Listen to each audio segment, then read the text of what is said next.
On the night of April 21, 1927, there was no thunder announcing disaster, no earthquake to warn the sleeping towns along its banks. The river did not roar, it whispered, soft at first, slipping through weak points in the levees like a thief testing locked doors. Then suddenly it burst through with a violence so complete that by dawn an entire region of the United States would be erased from the map. By sunrise, America would be drowning. This is not a myth. This is not exaggeration. This is not folklore. This is the true story of the Great Mississippi Flood of 1927, the most destructive river disaster in American history, a catastrophe so vast it reshaped politics, race relations, engineering, music, migration, and the future of the United States itself. And yet, most Americans today barely know it happened. The river before the fall. The Mississippi River had always been a paradox. It gave life and it took it away. Stretching over 2,300 miles from Minnesota to the Gulf of Mexico, the Mississippi was the backbone of American commerce. It carried cotton, corn, timber, steel, dreams. Towns grew fat and confident along its banks. Plantations flourished. Railroads followed it like obedient children. But the river had never been tamed. For centuries, indigenous nations respected it. They built away from it, understood its moods, followed its cycles. When white settlers arrived, they believed something different, that nature could be controlled. Levees were the answer, or so they thought. By the early 20th century, thousands of miles of earthen levees lined the Mississippi, especially in the Delta region, Mississippi, Arkansas, Louisiana. Politicians praised them, engineers defended them, plantation owners demanded them. The slogan was simple and deadly: levees only. No floodways, no spill basins, no room for the river to breathe, just walls. And walls always fail. Rain without mercy. In the summer of 1926, rain began to fall across the Midwest. At first, it was ordinary. Then it didn't stop. By the fall, the soil was saturated.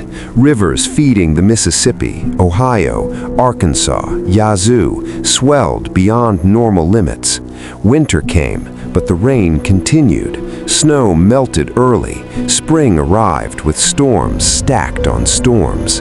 In April 1927, the sky broke. In some regions, over 15 inches of rain fell in days.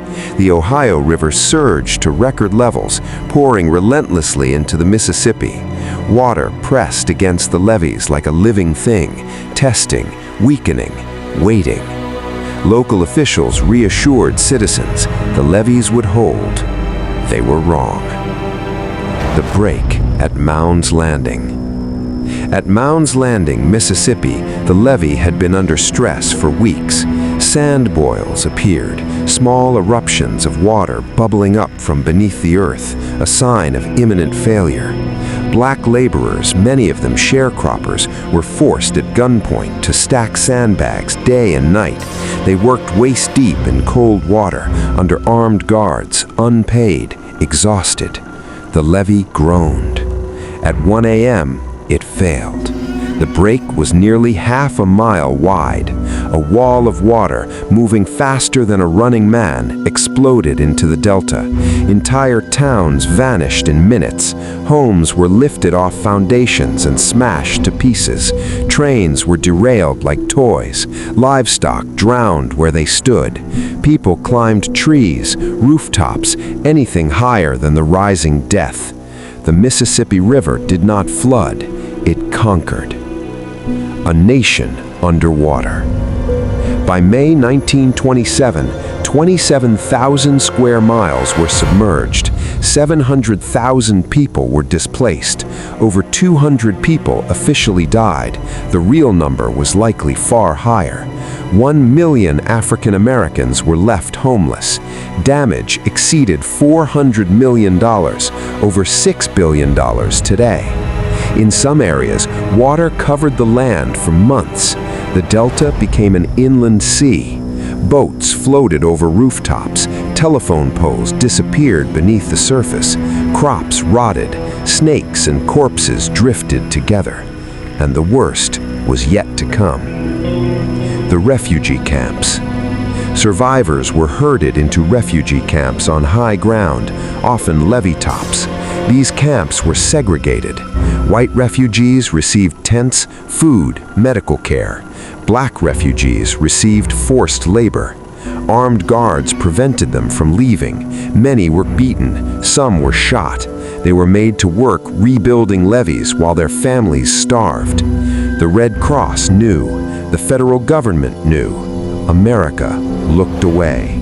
This injustice would plant seeds that changed the country forever. Herbert Hoover and the image of salvation. One man saw opportunity in the disaster. His name was Herbert Hoover. Then Secretary of Commerce, Hoover was placed in charge of flood relief.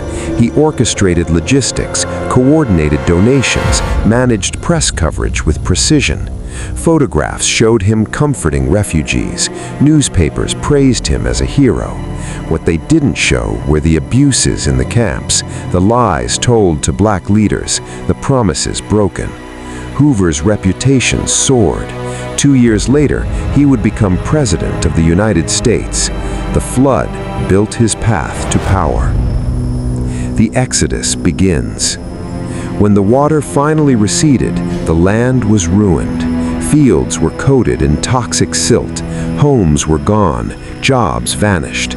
African Americans made a decision history could not stop. They left. Hundreds of thousands migrated north to Chicago, Detroit, St. Louis, New York. The blues followed the river north. So did anger. So did hope. The river's lasting shadow. The flood forced America to admit a painful truth. The Mississippi could not be controlled by arrogance. Congress passed the Flood Control Act of 1928, transforming river management forever. Spillways were built, floodways added, engineering changed, but the cost had already been paid in lives, injustice, and forgotten suffering. The river had rewritten America, and it would never be the same.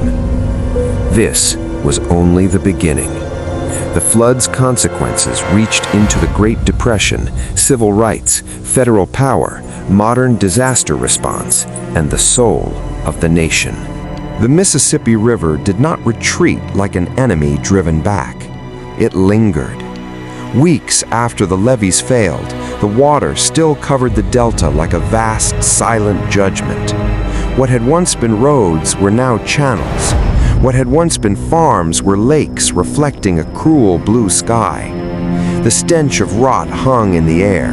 Dead animals, ruined crops, human bodies never recovered. For many survivors, rescue did not mean safety. It meant survival under a different kind of threat. The refugee camps were overcrowded, poorly supplied, and brutally controlled. On levee tops near Greenville, Vicksburg, Helena, and dozens of smaller towns, tens of thousands of people waited, watched by armed men. And the river watched too. Life on the levee. The camps were called temporary. Some lasted nearly a year. Families slept under scraps of canvas. Children went barefoot through mud and waste. Disease spread easily. Dysentery, malaria, typhoid. Doctors were few. Medicine was scarce. But scarcity followed color lines. White refugees were encouraged to relocate, offered transport, allowed to leave the camps freely. Black refugees were not. Planters feared losing their labor force. Local officials feared economic collapse. So they chose force. Men were rounded up and ordered to work on levee repair crews. Refusal meant beatings. Escape attempts were punished. Armed guards patrolled camp perimeters. This was not relief. It was coerced labor. Journalists who tried to report the truth were blocked. Aid organizations were pressured into silence. The Red Cross, dependent on Southern cooperation, looked the other way. The Mississippi River had exposed a truth America preferred to keep buried. A nation watching, but not seeing. Across the country, Americans read headlines about heroism and recovery. They donated millions. They listened to speeches. They believed the crisis was being handled. The radio crackled with updates. Newspapers printed dramatic photographs, but carefully chosen ones. Hoover was everywhere, inspecting camps, shaking hands, promising progress. Behind the scenes, black leaders appealed desperately for help. One of them was Robert Russa Moton, president of Tuskegee Institute. Hoover privately promised Moton that abuses would stop. They did not. Hoover feared alienating Southern white voters, so he allowed the lies to stand. That decision would haunt American politics for decades. The water moves south. As the floodwaters spread, pressure mounted on Louisiana. New Orleans lay downstream, crowded, wealthy, politically powerful. The city demanded protection. Engineers made a decision that would stain American history. They would sacrifice rural parishes to save New Orleans. The deliberate explosion. In April 1927, near Carnarvon, Louisiana, authorities placed dynamite on the levee. Residents, many of them poor, many of them black, were told the blast would not happen. They were told their homes were safe. They were lied to. The levee was blown apart. A controlled flood surged into St. Bernard and Plaquemines parishes, inundating towns, destroying homes, drowning livelihoods. New Orleans was spared.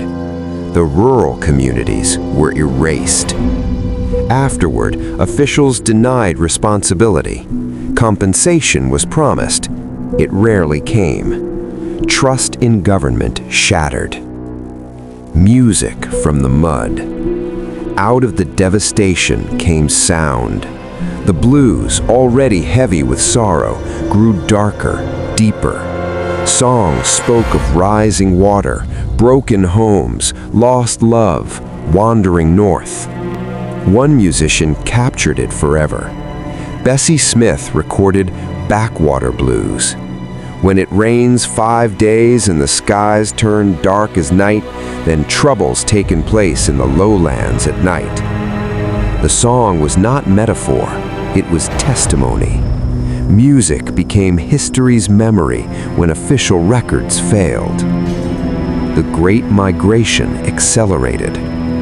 When the waters finally withdrew, many survivors did not rebuild. They packed what little they had and left. Trains heading north filled with families carrying stories no one had asked to hear. Chicago's South Side grew denser. Detroit's factories absorbed new workers.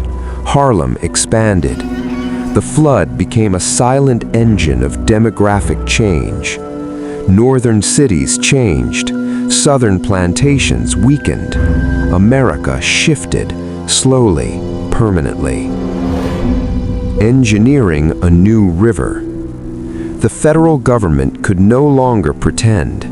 The Flood Control Act of 1928 transformed the Mississippi into a managed system. Spillways, floodways, reinforced levees, massive Army Corps projects. It was the largest civil engineering effort in American history. The river would never again be allowed to roam freely. But control came at a cost. Environmental damage, loss of wetlands, future disasters postponed rather than prevented. The Mississippi was restrained, not defeated. Hoover's triumph and fall. Herbert Hoover rode the flood to the presidency. He campaigned as the man who had saved the nation. In 1928, he won in a landslide. Then came the Great Depression. The same man who had promised order now seemed distant, cold, overwhelmed. For many African Americans, the flood had already revealed his true face. In 1932, they began abandoning the Republican Party, the party of Lincoln, for the Democrats. American politics realigned, all because a river broke its banks. What history almost forgot. There are no grand monuments to the flood, no national day of remembrance. The stories live in family memories, in blues lyrics, in faded photographs of rooftops barely visible above water. The Mississippi returned to its channel, but it never stopped shaping America, and it would rise again.